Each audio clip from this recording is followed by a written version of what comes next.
Hello, everyone, and welcome to the Hive Care podcast, a safe space where we talk about mental health, well being, and real life challenges openly and honestly. And I am your host, Asma, and today I am joined by my wonderful co host, Alicia. Hello, Alicia. Hello, Mom. How are you? I'm good. How are you? I'm okay. I'm good. Hi, everyone.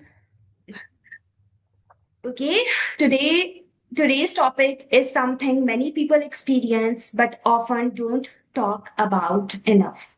The mental health impact of PMS. To guide us through this discussion, we are honored to have our special guest, Dr. Raisa. Hello, Dr. Raisa. Hello, how are you today? Yeah, good. Thank you. Thank you for joining. Dr. Raisa, who will help us understand how PMS affects mood, emotions, and overall mental well-being, and what we can do to manage it better. So let's get started. Over to you, Alicia. This is such an important topic, especially because many women struggle in silence. We are really looking forward to learning and breaking the stigma around it. Let's start at what's simple. आपको पता है एक normal cutting Dr. Raisa, are you ready? Yes, I'm ready. Okay. What is PMS and why are we talking about mental health and mention and relation to it? Okay, so premenstrual syndrome or PMS describes the physical and emotional symptoms that a woman may experience in the days leading up to her period. And in order to understand this more, we can have a look at the menstrual cycle itself. And we have three parts. So we have the follicular phase, ovulation, and then the luteal phase. So during follicular phase, we're going to have an increase in the hormone estrogen in order to get the body ready for ovulation and in order to develop an egg. And then during ovulation, we have the release of this egg. And then finally, in the luteal phase, we are going to have a rise in progesterone in order to prepare the body for potential pregnancy. So if pregnancy doesn't happen, we are going to have a fall in estrogen and progesterone.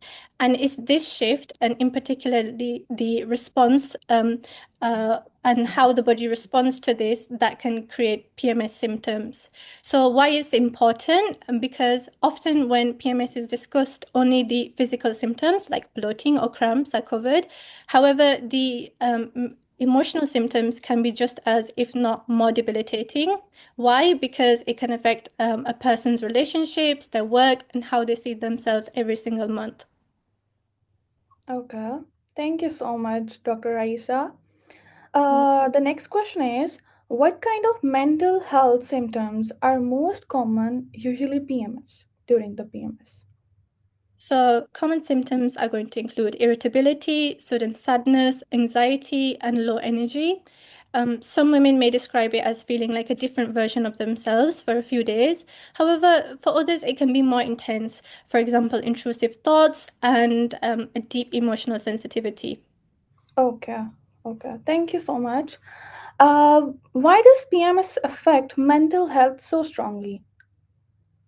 Okay, so it's largely hormonal, but fluctuations in estrogen and progesterone can have effects on neurotransmitters like serotonin.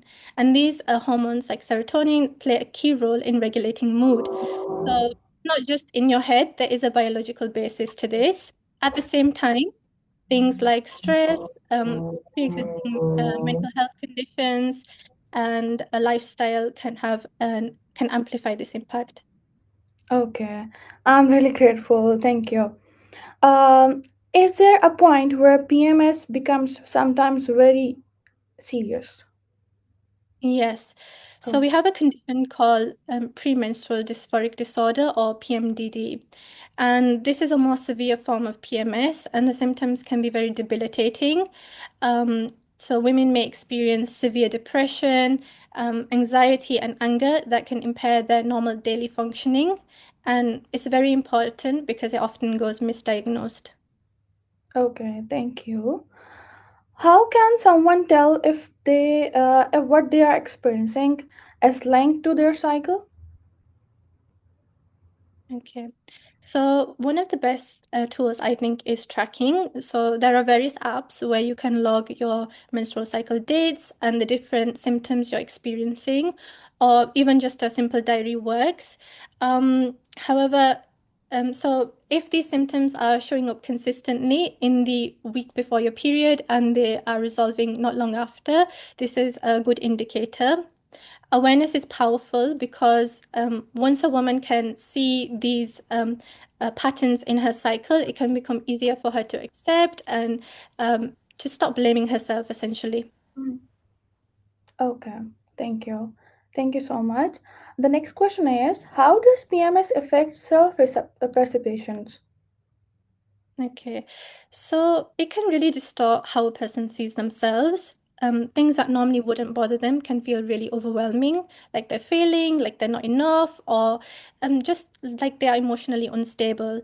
And then once that phase passes, maybe they will feel guilty, maybe they will feel confused. And this cycle itself can be very exhausting for a woman. Okay, thank you so much. How does PMS impact relationships?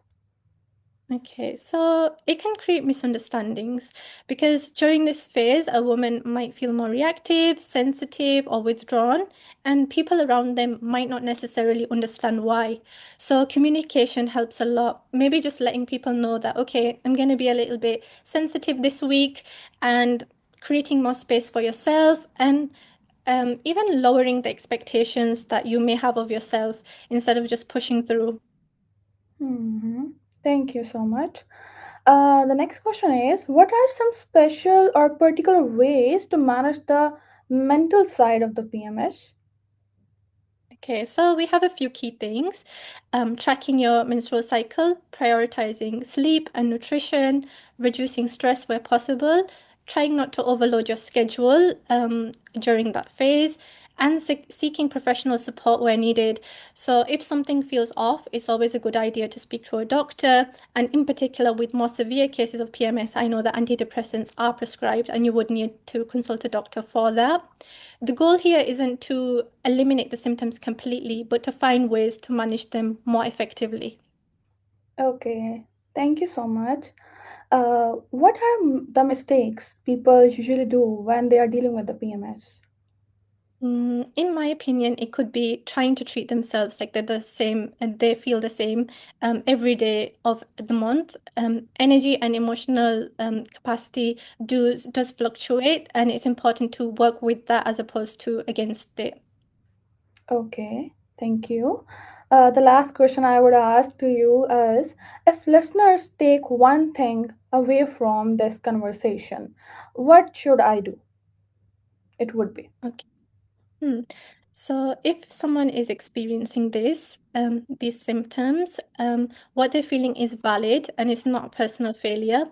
Understanding your cycle does give you leverage, and Mhm. means that instead of the symptoms controlling you, you can control them, and that becomes a lot easier in general. Okay, thank you so much, Dr. Aisa. Thank you so much for your time and for having me here today. No worries, thank you so much. Thank you so much, Alicia and Dr. Raisa. That's all for today's episode, and we hope this helped you understand the mental health impact of PMS a little better. A big thank you to Dr. Raisa for joining us and sharing her insights. So don't forget to follow Hive Care and share this with someone who might need it. Take care and see you the next time.